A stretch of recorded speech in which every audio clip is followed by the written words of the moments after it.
After working a night shift and fixing a leak in our roof at 4 a.m., I came home exhausted. My back hurt, my hands were bleeding. I thought I'd nap for an hour. Instead, I woke up to my clothes stuffed in trash bags, my wallet empty, and a note on the fridge. "You're dead weight. Get out." My wife stood at the door, arms crossed, while my stepson smirked and tossed me the keys to my own truck. "Go cry somewhere else, don't come back," he said, locking the door. I slept in that truck for 3 nights. 2 months later, my phone was flooded with 47 desperate messages begging me. So here's the deal. I, 34M, have been married to Elaine, 36F, for 7 years. She's got a son, Craig, 19M, from her previous marriage. The kid never liked me, whatever, I get it. Teenagers are moody. But this story isn't about typical family drama. It's about how I went from busting my ass for these people to sleeping in my truck in the span of 1 day. Looking back, I should have seen the warning signs. They were everywhere. The way Craig would accidentally break my stuff. The way Elaine's eyes would glaze over whenever I talked about work. The constant comments about me not making enough money. The mystery shopping bags that would appear even though our credit card was maxed out again. But you know how it is when you're in the thick of it. You make excuses. You think things will get better. You remember the good times. I work night shifts. Yeah, it sucks. And I'd just finished a brutal 12-hour stretch last Tuesday. It was pouring rain, and I got a text from Elaine around 3:30 a.m. saying our roof was leaking in the living room. Great.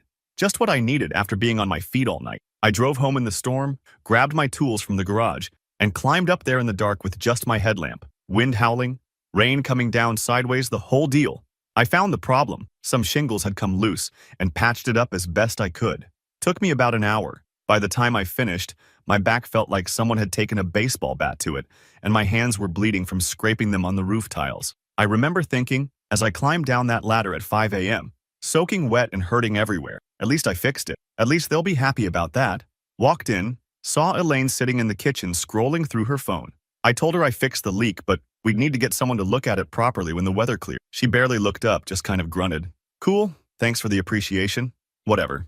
I was too tired to argue. I remember saying I needed to crash for a bit before handling anything else. My plan was to nap for maybe an hour, then get up and deal with the water damage in the living room. I didn't even shower, just collapsed on our bed, still in my damp clothes. Next thing I know, I'm being shaken awake. Opened my eyes to see Elaine standing over me, arms crossed, face like a thunderstorm. Craig was leaning against the door frame with this smirk that I can still see when I close my eyes. I thought maybe I'd slept too long. Checked my phone. It was only 9:30 a.m. I'd been out for like 4 hours. That's when I noticed the trash bags. 3 big black garbage bags were sitting by the bedroom door, stuffed full. I could see some of my clothes poking out of the top of one. Before I could even ask what was happening, Elaine told me I needed to get out. Just like that.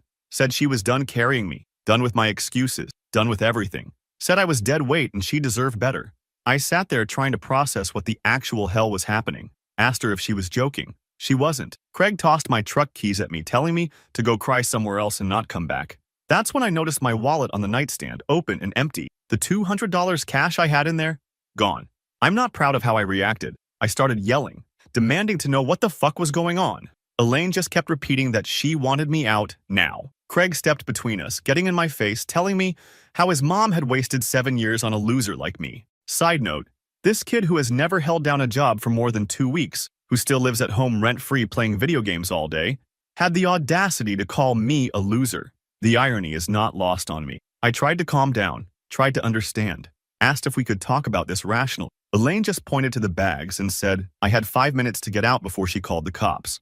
Went to the kitchen to get some water, try to think. That's when I saw the note on the fridge in Elaine's handwriting. "You're dead weight. Get out." It wasn't a sudden decision. This was planned. I grabbed the trash bags, still trying to argue my case. Craig started filming me on his phone, saying how he was documenting me losing my shit in case I tried anything. I wasn't even doing anything except asking why and what the hell.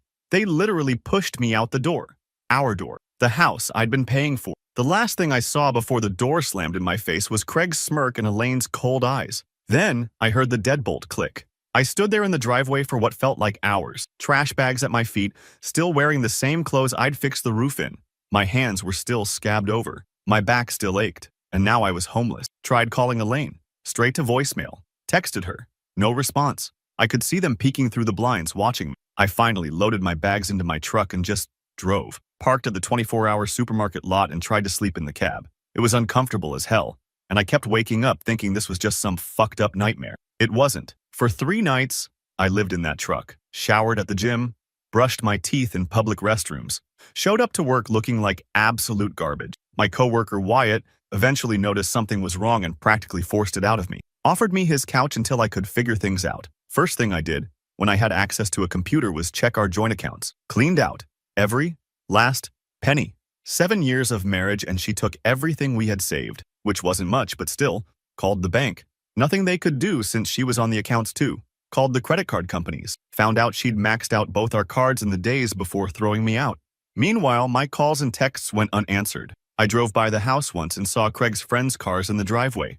They were having a fucking party in my house while I was sleeping on Wyatt's couch. That's when something in me changed. The confusion and hurt started hardening into something else. Something cold and determined. I stopped calling, stopped texting, started making plans instead. Got a small apartment with Wyatt's help, opened new bank accounts, went to work, kept my head down, started documenting everything. It's been 1 month since she threw me out like trash. 1 month of rebuilding my life from literally nothing. 1 month of swallowing my pride and accepting help from people I barely knew. 1 month of rage building inside me, keeping me awake at night. But here's the thing these two don't know. I'm not the type to just roll over and take it.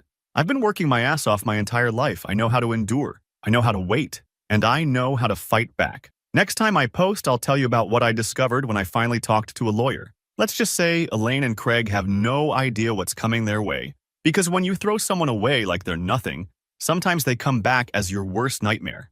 Update 1. Holy shit, y'all. Wasn't expecting my last post to blow up like that. The support from this sub has been unreal, TBH. Reading your comments actually made me tear up a couple times. Yeah, I know, not very manly, whatever. When your whole life gets thrown in the trash, knowing random internet strangers have your back hits different. So it's been just over a month since Elaine and Craig kicked me out of my own house. A lot has happened. Buckle up, because this shit gets wild. First off, I'm settled in a tiny studio apartment now. It's basically a shoebox with a bathroom. But it's mine. Wyatt helped me find it. Dude's been a solid rock through all this. After crashing on his couch for 2 weeks, I needed my own space. Even if it meant living somewhere that makes a college dorm look luxurious. The walls are paper thin. The shower takes 5 minutes to get warm. The microwave and fridge can't run at the same time without tripping the breaker. But every night I sleep here is another night I'm rebuilding my life. 1 step at a time. Something weird happened about 2 weeks ago. Was grabbing coffee at the gas station before work, and guess who I ran into? Elaine's cousin Sabrina. This woman has never liked me, always gave me the cold shoulder at family gatherings. But there she was, looking all uncomfortable, avoiding eye contact while waiting for her order. I was about to just ignore her when she suddenly came over, asked how I was doing in this weird, guilty voice. I gave her some generic hanging in there response. That's when she dropped the bomb. Apparently, Elaine had been planning to kick me out for months, had been talking about it at family gatherings, telling everyone I was lazy, useless, dead weight. Said she was strategizing the best way to do it. Let that sink in. While I was working night shifts and fixing shit around the house, my wife was literally plotting to throw me out like garbage. The worst part? According to Sabrina, the roof leak that night wasn't even real. Elaine had sprayed water up there with the garden hose to create a plausible emergency that would tire me out. She knew I'd climb up there in the storm to fix it. She wanted me exhausted and vulnerable. Who does that? Sabrina seemed genuinely disturbed by the whole thing. Said she'd been feeling guilty for weeks knowing what was coming and not warning me. Better late than never, I guess? She also mentioned Elaine had been hiding money for months, skimming from our joint account into a secret one. That information was the kick in the pants I needed. The next day, I called a lawyer. Here's where things get interesting. The lawyer, this straight-shooting older guy named Frank, asked about the house. Whose name was on the deed? I realized I didn't actually know. The house had been my grandfather's. When he passed 5 years ago, I inherited it. Elaine and I had already been married 2 years by then. I just assumed we'd put both our names on the paperwork during that emotional blur after his funeral. Frank did some digging. 3 days later, he calls me with news that knocked me sideways. The house is still 100% in my name only. Let me repeat that. My name only. Turns out, we never updated the deed after my grandfather died. The lawyer handling his estate just transferred it directly to me. Elaine and I had talked about adding her name someday, but never actually did it. For 5 years, she's been living in my house, acting like it's hers. And here's the kicker. In our state, since we've been married under 10 years and the house was inherited, not purchased together, it's considered separate property, not marital property. Translation, it's legally mine. All mine. When Frank told me this, I just sat there in shock. Then something shifted inside me. That cold, determined feeling from before crystallized into something harder, something with edges. I spent the next week documenting everything. Got copies of all bank statements showing the cleared-out accounts. Printed the credit card statements showing Elaine's shopping sprees right before kicking me out. Documented all the texts and calls she ignored. Meanwhile, I focused on stabilizing my situation. Picked up extra shifts, started bringing my own lunch instead of buying it, canceled all subscriptions.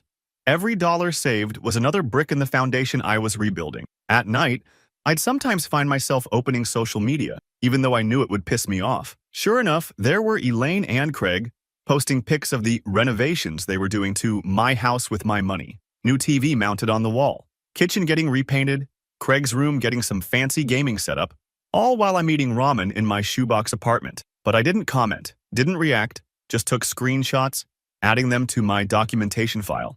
Evidence of how they were spending the money they stole from me. Frank advised me to start separating our finances completely. I canceled the joint credit cards, removed Elaine as a beneficiary on my insurance, changed all my passwords, cut every financial tie I could find. That's when we discovered something that made my blood run cold. Elaine had taken out a personal loan using the house as collateral, my house, without my knowledge or consent. The loan was for $25,000. $25,000. Frank was shocked. That's straight up fraud. She forged my signature on the document. I never saw a penny of that money, but I'm supposedly on the hook for it. And what's she been doing with $25,000 of fraudulent loan money? Based on her social posts, remodeling my house and buying Craig a car. A car with my stolen money and my forged signature. It's like watching someone rob your house on a live stream and not being able to do anything about it. Except now, I can do something. Frank has been methodically building our case, gathering evidence of the fraud, preparing the legal document. We're not just going to get my house back, we're going to make sure there are consequences for what they did. The plan is set. The paperwork is ready. In 3 days, they're going to get the surprise of their lives. Yesterday, I drove by the house, my house, for the first time in weeks. They've painted the front door a hideous purple color. There were unfamiliar cars in the driveway.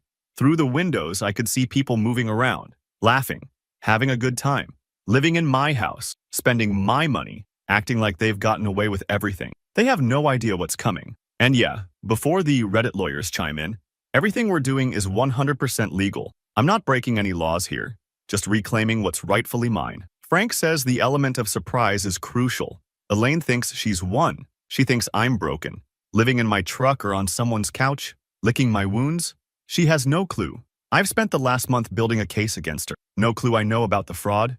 No clue the house is still in my name. The paperwork gets filed tomorrow. Then it's just a matter of waiting for the sheriff to serve the document. I've taken next Monday off work. That's when it's all going down. Frank will be with me. We've thought of everything. One thing I've learned from this whole nightmare, when someone shows you who they really are, believe them the first time. Elaine and Craig showed me exactly who they are. Selfish, cruel, greedy. Now I'm about to show them exactly who I am. And I'm not the doormat they think I am. I'm the storm they never saw coming. Finally, update. So, Monday happened. And holy fucking shit, you guys. I'm sitting here in my house right now, on my couch, drinking my beer, trying to process everything that went down in the last 48 hours. This is going to be a long one, but I promise it's worth reading till the end. First, thank you all for the messages of support. Literally, thousands of you reached out, shared similar stories, offered advice. That shit kept me going through some dark nights. For real. Monday morning, 8:27 a.m. I'm parked down the street from my house with Frank, my lawyer, beside me in his car. My stomach's doing somersaults. I hadn't slept more than 3 hours the night before. Kept having these weird dreams where I'd show up and the house would be gone. Just a big, empty lot. But there it was. My grandfather's house. My house. With that ugly purple door Elaine painted. Craig's new car in the driveway. Bought with my fraudulently obtained money. 2 other cars I didn't recognize parked on the street. At 8:59, the sheriff's car pulls up. Right on time.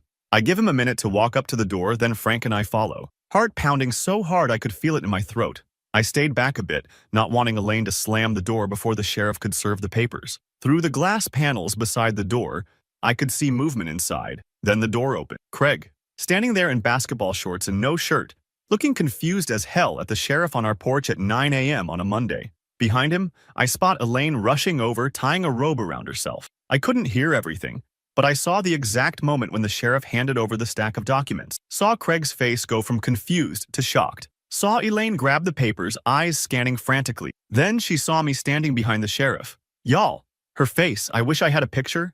That moment when she realized she wasn't in control anymore? When she realized she'd fucked with the wrong guy? That moment was worth every night I spent in my truck, every ramen dinner in my shitty apartment, every tear I'd swallowed. The sheriff explained that they had 48 hours to vacate the premises. That's when Elaine lost her shit, started screaming that it was her house, that I was harassing her, that she'd call the police. The sheriff, who was the police, just pointed to the legal documents and said everything was in order. Craig tried to get aggressive, stepping toward me with his chest puffed out. The sheriff shut that down real quick. Frank calmly walked them through the facts. The house was solely in my name. They had committed financial fraud by taking out loans against property they didn't own. They had emptied joint accounts and stolen cash from my wallet. Every accusation backed up with documentation. The look on their faces as he laid it all out, priceless. Truly fucking priceless.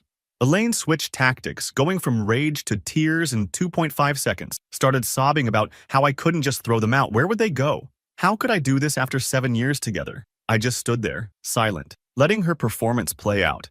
That's when Craig made his mistake. Called me a pathetic loser who would probably come crawling back after a week of living alone. Said his mom had only stayed with me out of pity. Frank had advised me to stay calm no matter what. But something in me snapped. I looked Craig dead in the eyes and told him he had exactly 48 hours to get his shit out of my house before I had everything they left behind hauled to the dump, including his precious gaming setup that my money had paid for. The sheriff warned them not to damage anything or remove fixtures from the house. All the renovations they'd done, legally mine now. The fancy TV they'd mounted to the wall, mine. The new appliances, mine. We left them standing there, staring at the paperwork, reality finally sinking in. I felt lighter than I had in months as I walked back to my car, but the real shit show was just beginning. About 3 hours later, my phone started blowing up. Elaine calling, texting, then calling again. I ignored it all. Frank had told me not to engage directly. Everything needed to go through him now. By evening, I had 17 missed calls and 23 texts. Everything from threats to tearful pleas to get back together. Screenshots of all of them went straight to Frank. The next morning, Tuesday, I checked my phone and nearly dropped it. 47 messages overnight. Voicemails, texts, DMs on every social platform we'd ever shared. Emails. Even a fucking letter slipped under the door of my apartment. How she found my address, I still don't know. The messages started with anger, then bargaining, then full-on panic as she realized I wasn't bluffing. The later ones were borderline incoherent, talking about how she'd changed, how she'd made a terrible mistake, how Craig was sorry too, doubt. The last one, sent at 4:13 a.m., just said, "Please, Randy, we have nowhere to go, no money, nothing. Please talk to me." I sent one reply at Frank's direction. "All communication must go through my attorney. His contact information is in the documents you received." Then I blocked her on everything. Wednesday morning, the 48-hour deadline. Frank and I meet the sheriff at the house again at 9 a.m. sharp. I half expected them to barricade themselves inside, but to my surprise, there was a small U-Haul in the driveway. Craig's car was gone. The other cars too. Elaine was standing on the porch, eyes red and puffy. Craig nowhere to be seen. She tried to approach me as I got out of my car, but the sheriff stepped between us. I'll never forget what she said as I walked past her to my house. Said I couldn't do this to her. Said I'd regret it. Said Craig was right about me all along. I just kept walking. Inside, the place was a disaster. They'd clearly left in a hurry, took what they could carry and left the rest. The renovations they'd been bragging about online? Half finished. Walls partially painted. Kitchen cabinets removed, but not replaced. And out of spite, they'd done some damage. Holes punched in walls, scratches on the hardwood floors from dragging furniture. The bathroom sink cracked. But here's the thing. I didn't even care. The house was mine again. The trash had taken itself out. Frank documented everything for potential additional legal action. Then shook my hand and said the worst was over. He'd handle the fraud case from here. The bank was already investigating the forged loan documents.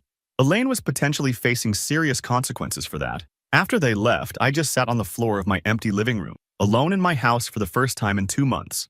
It didn't feel like victory exactly, more like exhaling after holding my breath for too long. I called Wyatt, who showed up an hour later with beer and pizza. We sat on the floor eating and planning what needed to be fixed first. The roof, obviously. Then the damage Elaine and Craig had done. He offered to help on the weekend, said some of the other guys would too. Real friends, not people who throw you away when you're inconvenient. That night, I slept on a camping mattress in my bedroom. Best sleep I've had in months. The next few days were a blur of cleaning, organizing, making lists of repairs. I was off work, using vacation days I'd saved up.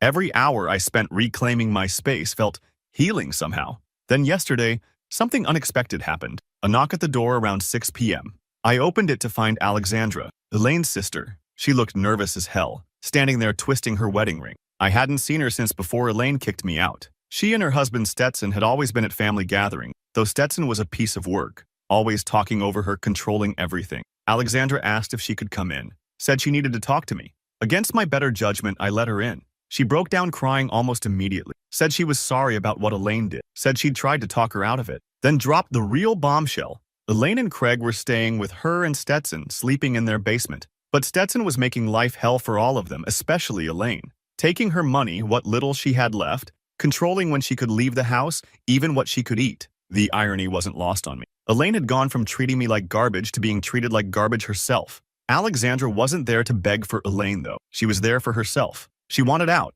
away from Stetson. Had been planning it for months, but never had the courage. Seeing me stand up for myself had given her the push she needed. I sat with her for 3 hours helping her make a plan. Called a friend who works with a women's shelter. Made some calls. By 10 p.m., she had a safe place to go and a plan to get her stuff out while Stetson was at work. This morning, I helped her move the essentials to a storage unit. She cried, saying she never thought I'd help her after what Elaine did. I told her she wasn't Elaine. She hadn't done anything to me. Now it's evening. I'm sitting on my back porch with a beer, watching the sunset. My house still needs a ton of work. My bank account is still recovering. The legal stuff with Elaine isn't fully resolved yet, but I'm free. And I'm stronger than I was 2 months ago. Funny thing, Alexandra texted me an hour ago. Said Elaine and Craig just found out she left Stetson. Apparently, Stetson blamed them for Alexandra leaving and kicked them out. They have nowhere to go. No money. No car. Craig's got repossessed yesterday. No friends willing to take them in. Karma really is a magnificent bitch. So that's where things stand now. I'm rebuilding. They're falling apart. And every day I'm a little less angry and a little more at peace. Thanks for coming along on this journey with me, Reddit. Your support meant more than you know. Oh, and to that one commenter who asked if I'd take Elaine back if she apologized and changed, LMFAO. Not if she was the last woman on Earth. Some bridges don't just burn. They get fucking nuked from orbit.